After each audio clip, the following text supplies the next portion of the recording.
uMbali Zantsi waqala ukuthanda umdlalo wamanqindi ngonyaka 2003 kwaye ufunde lukhulu kumqeqeshi wamanqindi utata uMzimase Mnguni. Lo mququzeleli wamanqindi uthi abasetyhini mabanikwe ithuba lokubonakalisa ngezakhono zabo kulomdlalo.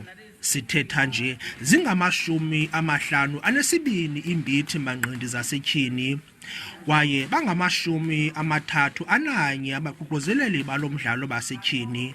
Lo kaZantsi wazenzela igama ngonyaka 2007 apho waququzela itumente yamanqindi ebandakanya abasetyhini bodwa eThekwini.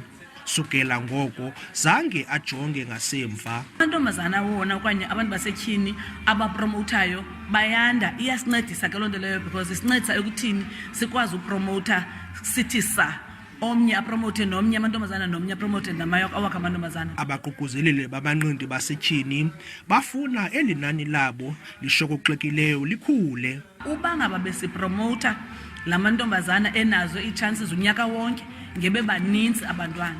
Ndibuzolani moya weendaba ze-SABC ndiseGqeberha kwiphondo leMpuma Koloni.